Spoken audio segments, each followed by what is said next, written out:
Jesus can say a lot of things. Remember, he's starting a revolution. He could say, the greatest commandment is giving me all your money. The greatest commandment is doing whatever I tell you to do. The greatest commandment is looking a certain way. The greatest commandment is talking a certain way. The greatest commandment is being separated from the rest of the world, but he doesn't say that. This is what Jesus says. He says, love the eternal one, your God, with everything that you are, with all your heart, and with all your soul, and with all your mind. This is the first and greatest commandment. And the second is nearly as important. Love your neighbor as yourself. The rest of the law and all the teachings of the prophets are but variations on these themes. What Jesus is saying it doesn't matter how perfect you think you are. It doesn't matter how broken you think you are. It doesn't matter how rejected you may be. It doesn't matter what people tell you. It doesn't matter what people think about you. The only thing that matters is love. To love God with every part of you. To get rid of all of your presuppositions, meaning get rid of all of your predetermined ideas about what you think church is supposed to be. Get rid of all of your preconceived notions at what you think people should be, and love them. Because what God is calling you to do is to give up every single part of you from this to this, because out of this and this comes everything that you do and everywhere that you go. Because love is what defines you. What I love inevitably goes to what I buy. Inevitably goes to where I go. If I'm in love with action movies, guess what? I'm going to go see the new 300. Or I'm going to go see this. Or I'm going to go see that. Or if I'm in love with Jesus, I'm going to be at church and I'm going to love people. If I'm in love with the way I look and I'm a female, I'm going to go to Sephora and I'm going to go to Urban Outfitters. I'm going to go to all these places because I want myself to look a certain way. I'm going to spend my money on those things that I love and those people that I love. But if I love Jesus, then my purpose for being created is lived out. Jesus says everything that you are must be determined out of a love for me, Christ. And it's easy for someone to just say that, right? It's easy for me to say I love Mackenzie for who she is and not what she can give me. But what really determines that, what really proves that, right, is how I treat her. That even when she screws me over, that even when she yells at me when I don't deserve it, when she abandons me and leaves me and tells me that I'm not a good pastor, that I still love her, is exactly what Jesus does at every single step on this planet that he lived for 33 years. It's everything is defined by this four-letter word, love. I'm going to talk to you about an example of it today. There's this guy named Matthew who writes down this particular instance. And this guy Matthew is hated by everyone. He's a tax collector. He's the guy who takes your money and then he takes a little bit more because he's padding his own pocket. His own family hates him. His own religious people hate him. The government that he works for hates him. Everyone hates him. You want to talk about a reject? You want to talk about someone who is put on the outskirts of society? You want to talk about someone who has no friends, who's being bullied and manipulated and who is hated? It's this guy Matthew. No one likes him. Matthew doesn't even like himself. And there's this guy who walks up to him, who's been doing these amazing miracles all around town. In fact, he just healed someone right before the story we're about to read. And he's walking through town, he heals this little girl, and he just keeps on strolling, and he walks up to this particular little booth, or this little building front, or whatever it may have been, and Matthew is standing there, and Matthew looks at the Christ, he looks at Jesus, and Jesus defines Matthew's life by this four-letter word of love, and this is what happens. It says, when Jesus was leaving this miraculous thing that he had just done, he saw a man named Matthew sitting in the tax collector's booth. Jesus said to him, "Follow me." And he stood up and followed Jesus. As Jesus was having dinner at Matthew's house, many tax collectors and sinners came and ate with Jesus and his followers. Jesus walks up to this guy and he says, hey, come and follow me. And it's kind of strange in our culture. This guy gives up everything and just starts following Jesus. Right? We read about it earlier whenever Jesus walks over to the Sea of Galilee and he sees Peter, Andrew, and James in there and he goes, hey, you guys are fishers, but I want to make you fishers of men. Why don't you quit your work and come follow me? What do? They quit their work and they come follow Jesus. In our mentality, we don't get it. But what Jesus is really saying to these men, what he's saying to Matthew here is he's saying, I have purpose for you that's greater than what you're doing now. Your life will be defined by this moment. And Matthew, I accept you exactly who you are.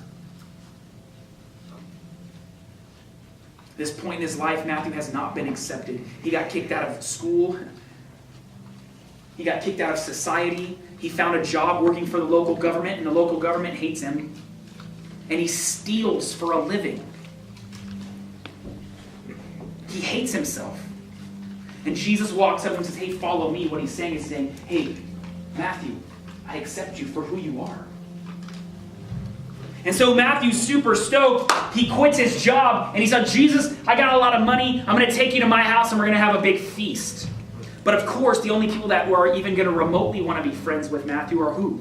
The people who were just like him. Sinners, stealers, thieves, other tax collectors. And Jesus comes and Jesus sits down at the table and Jesus says, I love all of you for exactly who you are. And this is what I want to do, show you. I want to show you that I love you. And so these other religious people begin to get word that Jesus is hanging out with all of these sinners and all of these bad people. Because religious people will inevitably tell you that they're perfect, will inevitably tell you that there's nothing wrong with them. Religious people will never, ever be real with you. Because they want you to look at them and see them on a pedestal. Religious people will never understand love and grace the way broken individuals will. Or people who, I should say, who are openly broken. Because religious people want to be known by their works. Religious people want to be known by their titles. And people who are not religious, people who just love Jesus, are going to try to be more and more like Jesus. So the religious come up to Jesus and they begin to poke fun and they begin to look at his other followers, his other disciples, and they say, hey, if you guys are so holy, if you think you have everything so figured out, then why are you hanging out with these knuckleheads and these broken, sinner, dirty people? If you're a religious person, shouldn't you only be hanging out with people who are pretty and religious too? Like us? And Jesus says one of the most beautiful things in all Scripture. And he looks at them and he says, hey, does a doctor come for those people who are already well?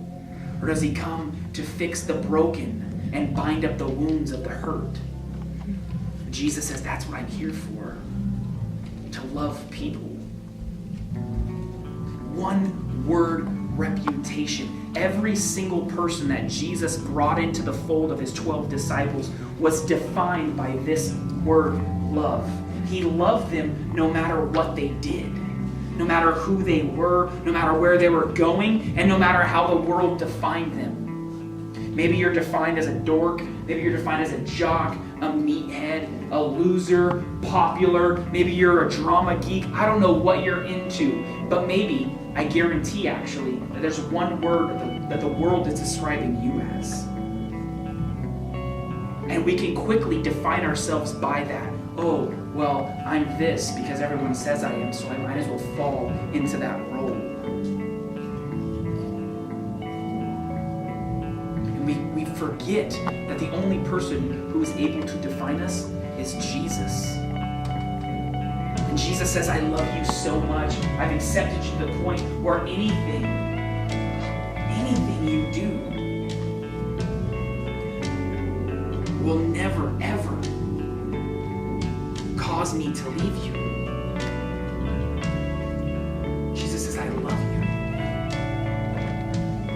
And he says, now what? Go and return and love. Love those people who are unlovable, the brokenhearted, the sinners, the ones that no one wants, the ones that no one likes. Love them. You see, the world should look at you and know love. You may not look like them, you may not act like them, you may not talk like them, but there's still one thing that supersedes everything. One thing that all humanity strives for. One thing that all humanity at our deepest, darkest places desire is love. So Josh may not look like me and he may be a dork, but I do know that he loves me. And that's how the world should define you. You may not look like them, you may not act like them, you may not dress like them, you may not go to the places they go to, but when they see you, they should say, love. No matter what, Amelia loves me. Doesn't matter how jacked up I am, doesn't matter how much I screw her over, she still loves me. That's what causes life changing. Debates don't work. Convincing other people that God is real doesn't work. To prove God's existence will never work. What always works is unconditional love.